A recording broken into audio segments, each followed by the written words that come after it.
kadib markay dalxiis u soo aadeen dalka Thailand waxa ay la kulmayeen tsunami kaasoo ugu dambeyn soo dedejin doona geeridooda. Maanta saaxiibayaal waxaan rabaa inaad ila daawataan filimkan kaasi oo lagu magacaabo The Impossible. sidoo kale haddii aad tahay dadka caloosha jilcanna kugulama tali lahayn inaad daawato muuqaalkan maadaama ay ku jiraan kilibyo aad u xanuun badan. sidoo kale waxaad ogaataa filimkan inuu yahay qiso dhab ah oo ku dhacday qoys Ingiriis ah kuwaas oo 2004 u yimaaday dalkan Thailand si ay ugu dalxiisaan.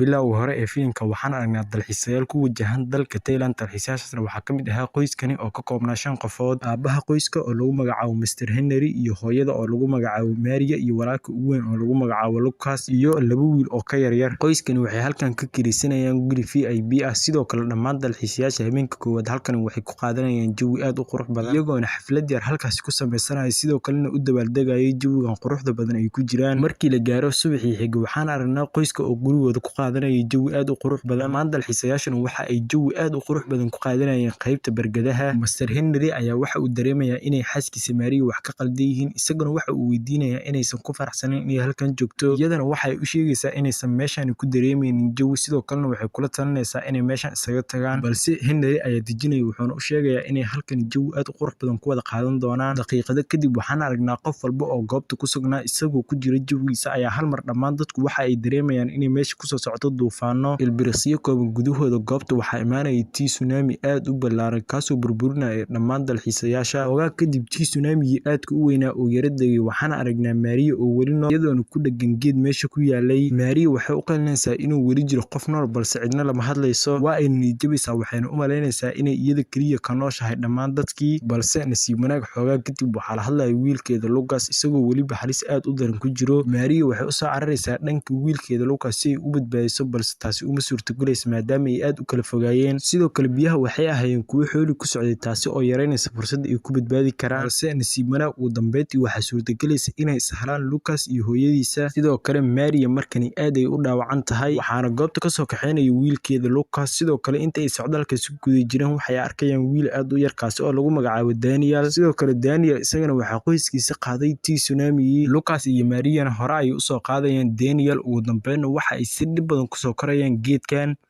saaxiibayaal waxaan rabaa inaan idinka cudur daarto filimka markan duubistiisa dhameeyay anigoo editkiisa ku guda jiro macnaha edit garanta codka ayaan waxaan ka warheeray kala bar codkii in aanan duubin oo mikrofoonka wax ka qaldanaa intii aad soo aragteen oo kaliya duubo ma garatay. marka intaan tambana ayaan ku daba xiraan fahanteen. marka saaxiibayaal iyo dul qaata inta muuqaalkan daawanayso qaybtan dambe waxay noqon doontaa AI insha Allah waxaan rajeynayaa inaad ka heli doontaan. sidoo kalena ha iloobina inaad muuqaalkan like saartaan maadaama uu waqti aad u fara badan iga galay.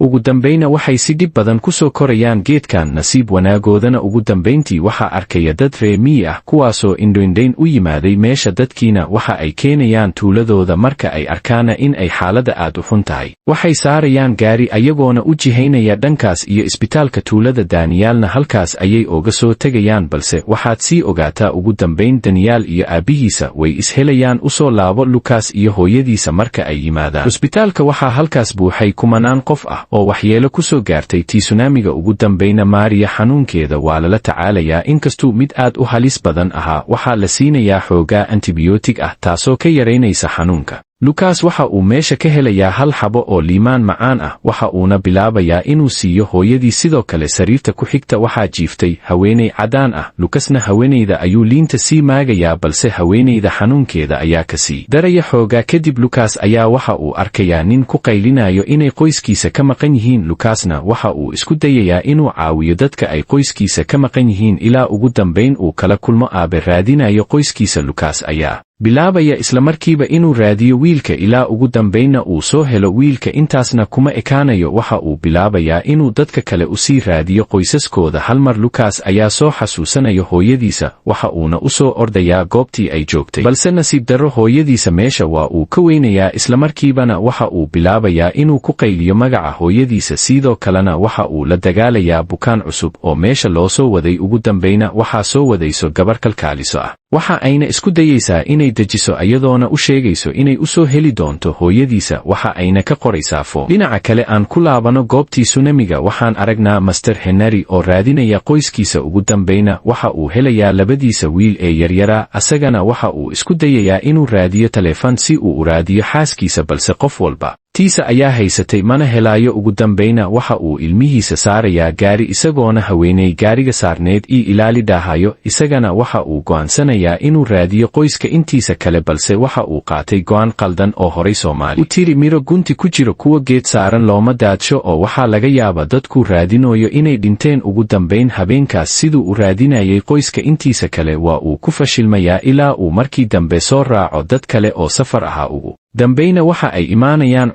cusbitaalkaasna dadka ay isla joogeen qof walba waxa uu bilaabayaa inuu qisadiisa ka hadlo Henryna marka uu tiisa ka sheekeeyo dad badan ayaa la damqanayaan mid ka mid ah dadkii ay qoyskiisa ka maqnaayeen ayaa taleefanka u dhiibaya balse cidna kama qabanayso. Dhinaca kale habeenkii waxaan aragnaa Lucas oo la dhiibayo qalabkii ay hooyadiisa lahayd waxaana loo sheegayaa xaaladda hooyadiisa inay halis tahay qaliin nolol iyo geeri ahna ay galayso marka Lucas loo keeno hooyadiisana waxa ay u mid aanan sii noolaan doonin. Dhinaca kale waxaan aragnaa Lucas iyo nin ah dadkii ay qoyskiisa ka maqnaayeen ayaa waxa ay cusbitaalada ka raadinayaan qoysaskooda balse Lucas waxa uu meesha ku arkayaa gabadhii uu dhahayay carruurtayda ii fiiri marka uu weydiiyo wiilashiisana waxa ay u sheegaysaa inaysan ogeyn. dhinaca kale waxaan aragnaa Harni labadiisii wiil ee yaraa oo gaari saaran loona sii wado mid ka mid ah cusbitaalada ugu dambayna Henry iyo kooxdii ay isla socdeen waxa ay imaanayaan cusbitaal kale Henryna kooxda waxa uu ka codsanayaa inay xoogaa yar sugaan si uu qoyskiisa u soo raadiyo mid ka mid ah dadkii ay qoyskiisa ka maqnaayeen ayaa Henry waxa uu u qorayaa xogta qoyskiisa si uu ugu soo raadiyo. dhinaca kale Lucas waxa uu ka soo tegayaa hooyadiisa si uu dhakhtarka ugu waco halka Henryna uu cusbitaalkan cusub ka raadinayo qoyskiisa balse Maria waxaa hal mar soo ag istaagayo Henry balse nasiib darro isma arkayaan. Lucas oo isbitaalka dhex socdo ayaa hal mar arkaya aabihiisa qof u eg waa uu soo daba eryanayaa balse dadka oo badnaa owgeed isma arkayaan qofkaas. dhinaca kale gaarigii ay carruurta saarnaayeen ayaa waxa uu soo gaarayaa isla cusbitaalka ay Lucas iyo joogeen mid ka mid carruurta ayaa xaajo soo aadaya halkan kalena uu soo daba raacayo.